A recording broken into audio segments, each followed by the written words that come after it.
Perkenalkan, nama saya Firda Nur Hidayati, NIM 200202020504 dan kedua teman saya yaitu Bunga Herdiana Veronica, NIM 5052 dan Wardatul Askia, NIM 5085. Di sini kami akan membahas tentang layanan anak berkebutuhan khusus. Hakikat anak berkebutuhan khusus. Anak berkebutuhan khusus adalah anak yang secara pendidikan memerlukan layanan yang lebih spesifik berbeda dengan anak pada umumnya. Menurut Mulyono tahun 2006 nomor 26, anak berkebutuhan khusus adalah anak yang tergolong cacat atau mengandung ketunaan dan juga anak latif yaitu otak cemerlang dan berbakat. Konsep ketunaan berbeda dengan konsep berkelainan atau luar biasa. Konsep ketunaan berbeda dengan konsep berkelainan.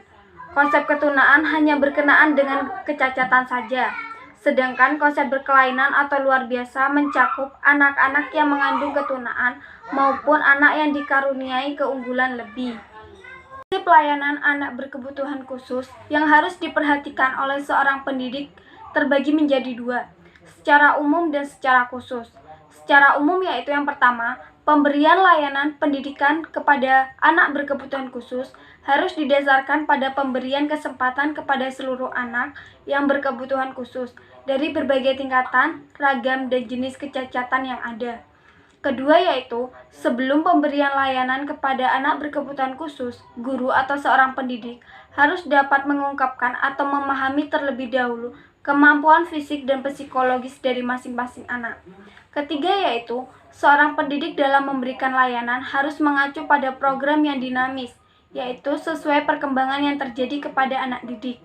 Keempat yaitu, layanan anak berkebutuhan khusus tidak boleh dibeda-bedakan. Semua harus diberikan kesempatan untuk mendapatkan layanan agar dapat mengembangkan potensi sesuai dan kemampuannya. Kelima yaitu, layanan anak berkebutuhan khusus diperlukan adanya kerjasama dari pihak yang terkait. Beberapa pihak terkait yang paling utama yaitu orang tua peserta didik, karena mereka perlu dilibatkan dalam merancang dan menyelenggarakan program pendidikan. Secara khusus, yang pertama yaitu prinsip totalitas, artinya keseluruhan atau keutuhan. Dalam prinsip ini, pendidik dalam mengajarkan suatu konsep harus secara keseluruhan. Maksudnya adalah dalam mengenalkan konsep sedapat mungkin melibatkan seluruh indera. Sedangkan keutuhan dimaksudkan bahwa konsep yang dikenalkan harus utuh, tidak sepotong-potong. Dua yaitu prinsip keperagaan. Dibutuhkan untuk menjelaskan konsep baru dalam penggunaan. Prinsip ini sangat berkaitan erat dengan tipe belajar anak agar dapat menerapkannya prinsip keperagaan mengena. Ketiga yaitu prinsip berkesinambungan.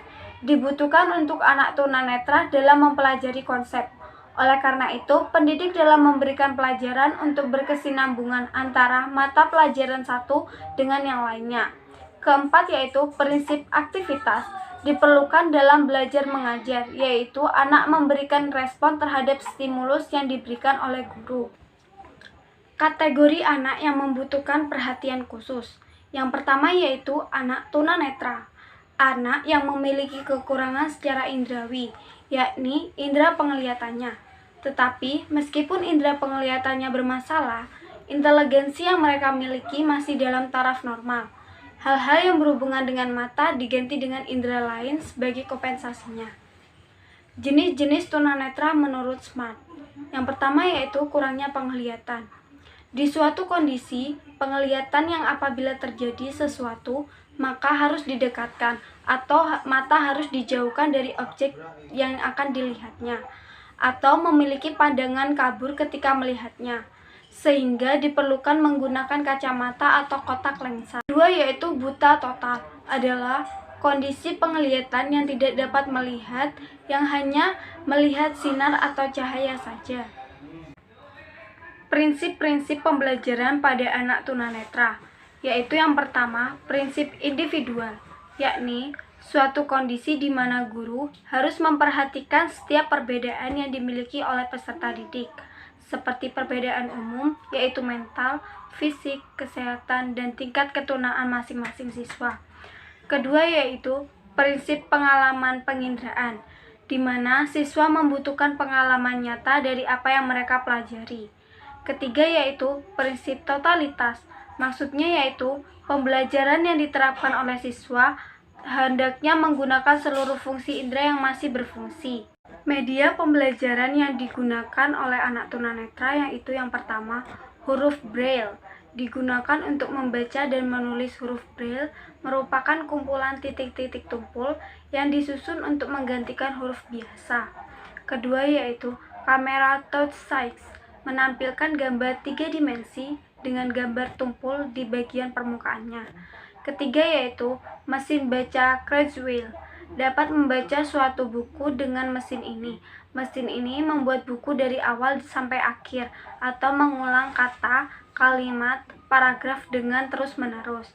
Keempat yaitu penggunaan sempoa, digunakan untuk belajar menghitung. Tunarungu adalah anak yang memiliki kelainan pada pendengarannya. Macam-macam anak tunarungu yaitu yang pertama adalah gangguan dengar konduktif, adalah gangguan dengar yang disebabkan kelainan di telinga bagian luar dan telinga bagian tengah, sedangkan saraf pendengarannya masih baik. Kedua yaitu gangguan dengan saraf, yaitu gangguan dengan akibat kerusakan saraf pendengarannya. Ketiga yaitu gangguan dengar campuran. Kategori anak tunarungu. Yang pertama yaitu ketunaan ringan, kondisi di mana orang masih dapat mendengarkan bunyi dengan intensitas 20-40 desibel. Kedua yaitu ketunaan sedang, kondisi di mana orang masih dapat mendengarkan dengan intensitas 40-65 desibel. Ketiga yaitu ketunaan berat, yaitu kondisi di mana orang hanya dapat mendengarkan dengan intensitas 65-95 desibel. Sedangkan yang terakhir yaitu ketunaan berat sekali dengan desibel di atas 95. Anak tunadaksa adalah anak yang memiliki kelainan pada tubuhnya, yaitu kelumpuhan yang disebabkan karena polio dan gangguan pada syaraf motoriknya. Faktor penyebab tunadaksa. Yang pertama yaitu sebelum kelahiran, yang disebabkan dalam kandungan dikarenakan faktor genetik dan kerusakan pada sistem syaraf pusat. Penyebab bayi mengalami kelainan saat dalam kandungan adalah anoksia pradental. Hal ini disebabkan pemisahan bayi dari plasenta. Penyebab anemia, kondisi jantung yang gawat, syok, dan percobaan pengguguran kandungan. Gangguan metabolisme pada bayi. Bayi dalam kandungan terkena radiasi sehingga mempengaruhi sistem syaraf. Ibu mengalami kecelakaan sehingga menimbulkan benturan pada perut ibu. Yang kedua yaitu faktor saat lahir. Mengalami kendala saat melahirkan, seperti posisi bayi sungsang atau bentuk pinggul ibu yang kecil, pendarahan pada otak saat kelahiran dan kelahiran prematur. Yang ketiga yaitu faktor setelah kelahiran. Salah satunya yaitu penyakit meningitis atau radang selaput otak. Kedua yaitu radang otak influenza, diphteria, dan pertusia. Tunawicara adalah anak yang kesulitan dalam proses berbicara dan berbahasa. Faktor penyebab anak tunawicara yaitu yang pertama, faktor sentral, meliputi adanya kerusakan pada susunan syaraf pusat, sehingga mengakibatkan anak tidak mampu berbahasa verbal. Yang lebih spesifik, mengalami keterbelakangan mental dan autisme. Kedua yaitu faktor periferal, berhubungan dengan gangguan sensorik atau fisik, terutama gangguan pendengaran, yang terjadi ketika motorik yang berhubungan dengan kemampuan berbahasa terganggu. Ketiga yaitu faktor lingkungan dan emosional, misalkan ketika anak mengalami penelataran dan penganiayaan. Keempat yaitu campuran. Faktor campuran ini adalah gabungan dari faktor sentral, periferal, dan lingkungan. Gejala yang terjadi pada tunawicara. Yang pertama yaitu sering mengulang atau memperpanjang suara. Kedua, suaranya melengking. Ketiga, berbicara secara pelan atau serak. Keempat, menata ulang suku kata. Kelima, mengalami kesulitan mengucapkan kata-kata dengan benar.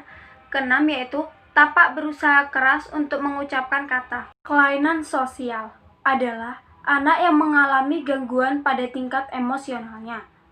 Gangguan pada kelainan emosional dibagi menjadi beberapa macam, Yang pertama yaitu gangguan perilaku, yang bercirikan yang pertama, suka mengganggu di kelas, kedua, tidak sabaran, ketiga, tidak menghargai orang lain, keempat, suka menentang, kelima, suka menyalahkan orang lain, dan keenam, sering melamun. Gangguan yang kedua yaitu gangguan konsentrasi. Gejala yang terjadi yaitu yang pertama, tidak mendengarkan orang lain berbicara, kedua, sering gagal dalam memperhatikan objek tertentu, ketiga, sering tidak melaksanakan perintah dari orang lain. Gangguan yang terakhir yaitu anak hiperaktif, yang bercirikan tidak bisa diam, ketidakmampuan untuk memberikan perhatian yang cukup lama, ketiga, hiperaktivitas, keempat, canggung.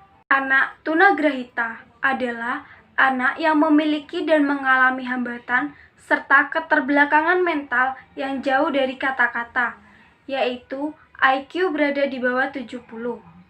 Tanda-tanda anak tunagrahita yaitu yang pertama, anak terlambat berbicara, duduk, dan merangkak. 2. Sulit mengingat. 3. Lambat menguasai kemampuan mendasar seperti makan sendiri, berpakaian, buang air kecil ke toilet. Keempat yaitu gangguan perilaku seperti sering marah-marah yang tidak terkendali. Serta yang kelima adalah sulit berpikir logis. Anak autis adalah anak yang mengalami outstanding fundamental disorder sehingga tidak mampu melakukan interaksi dengan lingkungan. Gangguan perilaku anak autis yang pertama, marah, menangis, atau tertawa tanpa alasan yang jelas. Kedua, hanya menyukai atau mengonsumsi makanan tertentu. Ketiga, melakukan tindakan atau gerakan tertentu dilakukan secara berulang seperti mengayunkan tangan atau memutar-mutarkan badan. Keempat, hanya menyukai objek atau topik tertentu. Kelima, melakukan aktivitas yang membahayakan bagi diri sendiri, seperti menggigit tangan dengan kencang. Keenam, memiliki bahasa atau gerakan tubuh yang cenderung kaku. Ketujuh yaitu sulit tidur. Cara berkomunikasi anak autis. Yang pertama, berbicara dengan kalimat singkat dan jelas. Kedua, berikan waktu kepada anak untuk memahami perkataan kita. Ketiga, iringi kata dengan gerakan tubuh. Keempat, panggil anak dengan namanya. Masalah perilaku psikologi sosial. Yang pertama yaitu penakut, seperti takut pada binatang, takut pada gelap, kilat petir, dan suara gemuruh yang menyertainya, takut pada orang asing. Rasa takut yang muncul dalam benak anak berdasarkan fantasi yang mereka buat sendiri. Kedua yaitu perilaku agresif, tindakan yang dapat melukai orang lain seperti menggigit, mencakar, dan memukul. Ketiga yaitu pendiam, menarik diri, dan rendah diri. Sikap orang tua yang berlebihan dalam mengontrol perilaku anak, yaitu dengan adanya berbagai larangan yang pada akhirnya menyebabkan pengekangan pada anak. Hal ini tampak pada orang tua yang selalu berkata, tidak boleh ini, tidak boleh itu, jangan begini, dan jangan begitu. Faktor penyebab kelainan. Yang pertama adalah herediter. Herediter itu bawaan sejak lahir yang disebabkan oleh diturunkannya dari orang tua. Yang kedua, infeksi. Infeksi ini menyerang sebelum atau sesudah bayi lahir yang menyebabkan kelainan pada anak. Yang ketiga, keracunan. Itu terjadi atau berlangsung pada anak maupun perantara ibu yang sedang mengandung. Yang keempat, trauma. Yang kelima, kekurangan gizi. Dampak terjadinya kelainan. Ada 3 dampak, yaitu fisiologis, psikologis, dan sosiologis. Yang pertama adalah fisiologis, yang berkaitan dengan fisik, baik tampilan maupun koordinasinya. Jadi, anak susah untuk mengontrol koordinasi gerak. Yang kedua adalah psikologis, yang berhubungan dengan mental, keadaan yang labil, dan pada akhirnya mengganggu proses kejiwaan. Yang terakhir adalah sosiologis, yaitu antara anak dan sekitar. Maksudnya, anak tersebut susah untuk berbaur dengan yang lainnya. Kategori anak yang membutuhkan perhatian khusus. Yang pertama, Kesulitan belajar yang berhubungan dengan perkembangan, yaitu ada 3. Yang pertama, kesulitan bahasa dan komunikasi. Yang kedua, kesulitan koordinasi gerak visual dan motorik. Yang ketiga, kesulitan berpikir. Kesulitan belajar akademik ditunjukkan dengan kegagalan-kegagalan prestasi akademik yang tidak sesuai dengan yang diinginkan.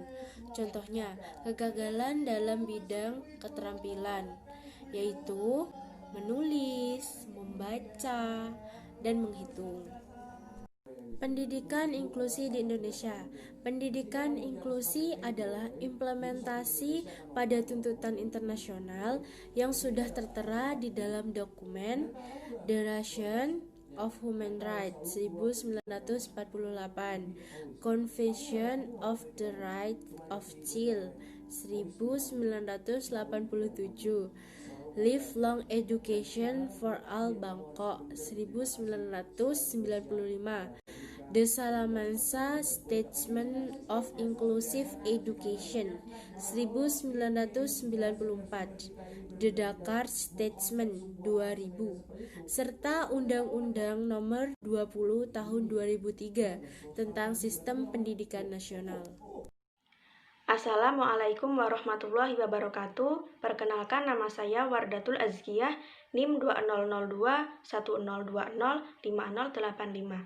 Di sini saya akan membahas materi yaitu metode pembelajaran pada anak usia dini yang berkebutuhan khusus. Yang pertama, komunikasi atau communication. Metode pengajaran untuk anak berkebutuhan khusus yang utama adalah komunikasi. Komunikasi menjadi hal paling dasar yang dilakukan oleh pendidik kepada anak berkebutuhan khusus untuk memperoleh hubungan yang baik. Dengan adanya hubungan yang baik antara pendidik dengan anak yang berkebutuhan khusus, maka akan mempengaruhi proses pembelajaran. Kegiatan belajar mengajar di dalam kelas bisa terlaksana dengan baik dan tujuan pembelajaran dengan mudah dapat dicapai. Kemudian yang kedua, analisis tugas atau task analysis. Metode pengajaran ini dilakukan dengan cara pendidik menjelaskan tugas-tugas yang harus diselesaikan oleh anak berkebutuhan khusus dalam indikator kompetensi. Hal tersebut bertujuan untuk mengukur kemampuan anak berkebutuhan khusus dalam mengerjakan tugas yang telah diberikan sesuai indikator kompetensi atau belum.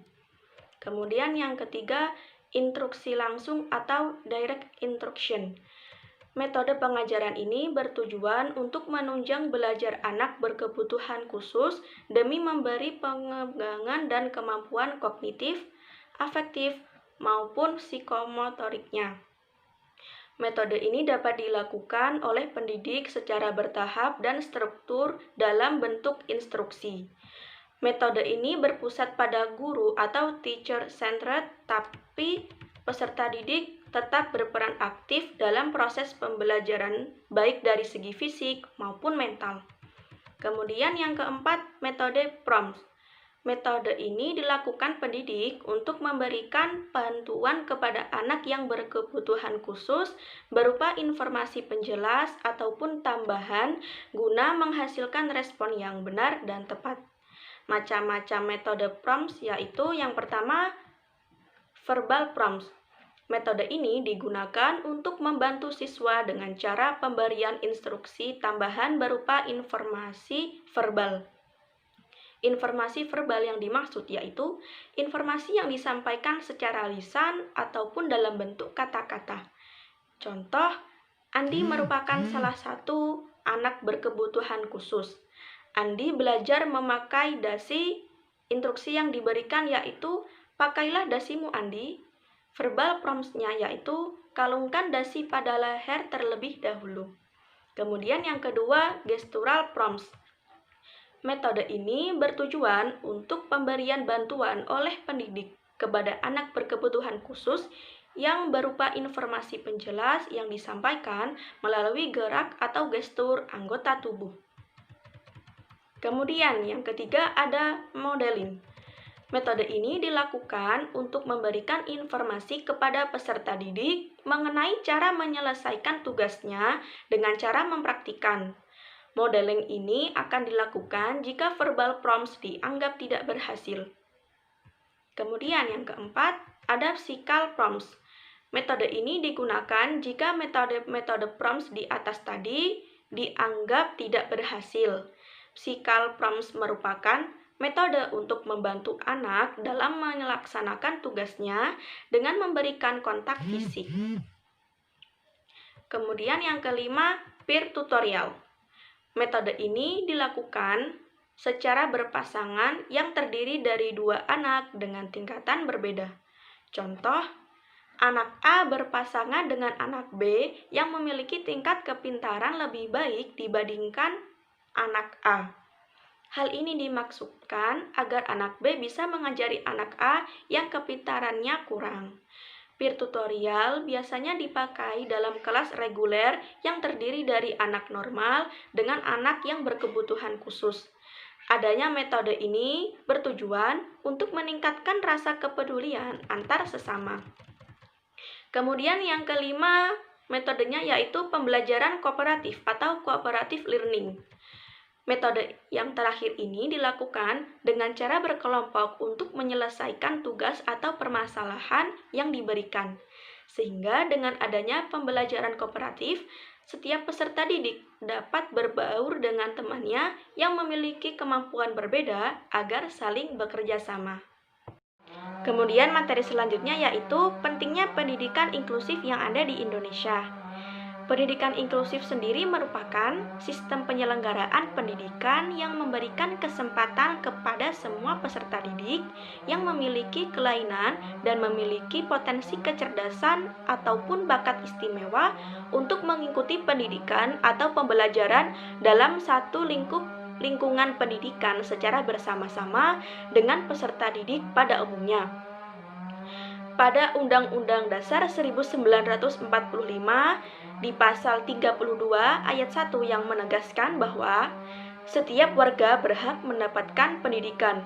Selanjutnya, Undang-Undang Dasar 1945 pada pasal 32 ayat 2 yang menegaskan setiap warga anak wajib mengikuti pendidikan dasar dan pemerintah wajib membiayainya.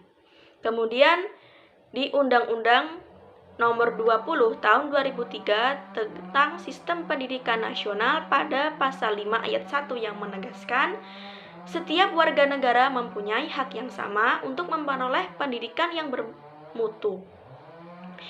Kemudian pentingnya pendidikan inklusif Indonesia itu yang pertama, hasil riset tidak menunjukkan bahwa sekolah khusus atau sekolah luar biasa memberikan kemampuan sosial dan akademik yang baik bagi siswa yang menyandang ketunaan daripada sekolah reguler, terutama yang cacat ringan. Kemudian, hasil riset menunjukkan bahwa anak-anak memperoleh keuntungan dari sekolah inklusif meskipun tergolong cacat yang berat ataupun yang ganda. Kemudian, telah diterima secara luas tentang hak semua orang untuk berpartisipasi penuh dalam arus utama kehidupan yang ada di masyarakat. Kemudian materi selanjutnya yaitu kelebihan dan kekurangan sistem pendidikan inklusif yang ada di Indonesia. Kelebihannya yang pertama, memiliki rasa toleransi yang tinggi. Kemudian yang kedua, semakin besarnya rasa percaya diri dan peduli terhadap anak yang luar biasa. Kemudian yang ketiga, berkurangnya rasa takut akan perbedaan individu. Yang keempat, meningkatnya konsep diri pada anak yang luar biasa maupun pada anak yang normal. Kekurangannya yaitu minimnya sarana penunjang sistem pendidikan inklusif. Kemudian yang kedua, terbatasnya pengetahuan dan keterampilan. Kemudian yang ketiga, pendidikan inklusif masih dianggap sebagai program eksperimental. Kemudian materi selanjutnya yaitu kemitraan guru kepada orang tua. Beberapa hal yang harus diperhatikan guru dalam mengoptimalkan layanan pada anak yang berkebutuhan khusus, yaitu sikap guru yang selalu membantu dan juga bertindak proaktif terhadap orang tua. Kemitraan sekolah dan orang tua merupakan bagian dari Tripusat Pendidikan. Istilah Tripusat Pendidikan berasal dari istilah yang dipakai oleh Ki Hajar Dewantara. Tripusat Pendidikan adalah 3 pusat yang bertanggung jawab atas terselenggaranya pendidikan, yaitu di dalam keluarga, sekolah, maupun masyarakat. Pada awalnya, dalam tata pendidikan, masyarakat tradisional hanya ada 2 lembaga pendidikan, yaitu lembaga pendidikan keluarga. Selanjutnya, beberapa hal yang harus diperhatikan guru dalam mengoptimalkan pada layanan anak yang berkebutuhan khusus. Yang pertama, sikap guru yang selalu membantu. Yang kedua, bertindak proaktif kepada orang tua. Kemudian yang ketiga, pertemuan dengan orang tua. Kemudian yang keempat, pameran seni karya. Dan yang kelima, mengatasi komplain dari orang tua. Sekian dari saya. Terima kasih. Wassalamualaikum warahmatullahi wabarakatuh.